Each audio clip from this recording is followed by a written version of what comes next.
Hi friends, നമ്മളിന്ന് പല YouTube food ചാനലിലൊക്കെ കണ്ടിട്ടുള്ള ഒരു ചെറിയ കാര്യം ചെയ്ത് നോക്കാൻ പോവാണ്.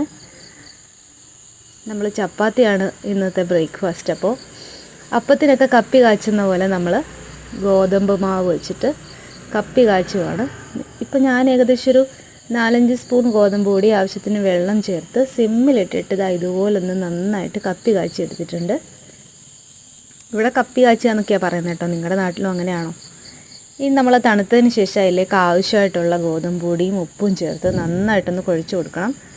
എണ്ണ ചേർത്താലും നല്ലതാണ്. നമ്മളിപ്പോൾ എണ്ണയൊന്നും ചേർത്തിട്ടില്ല. എണ്ണ ചേർക്കാതെ തന്നെ വളരെ സോഫ്റ്റായിട്ടുള്ള ചപ്പാത്തി നമുക്ക് തയ്യാറാക്കിയെടുക്കാനായിട്ട് പറ്റും. നമ്മുടെ ചാനൽ ആദ്യമായിട്ട് കാണുന്നവരാണെങ്കിൽ ഒന്ന് സബ്സ്ക്രൈബ് ചെയ്യണേ. കമൻറ്റും ഷെയറും ലൈക്കും ഒക്കെ ചെയ്യാൻ മറക്കരുത് കേട്ടോ.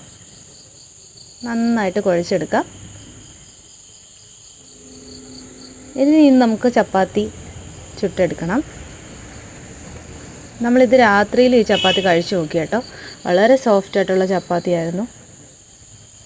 ഇതുപോലെ നമ്മൾ സാധാരണ ചപ്പാത്തിയൊക്കെ ചുടുന്ന പോലെ ചുട്ടെടുക്കാം. കുട്ടികൾക്കൊക്കെ ആണെങ്കിൽ കുറച്ച് നെയ്യൊക്കെ ചേർത്ത് കൊടുക്കാം കേട്ടോ. ഇതെല്ലാവരും ഒന്ന് ട്രൈ ചെയ്ത് നോക്കണേ.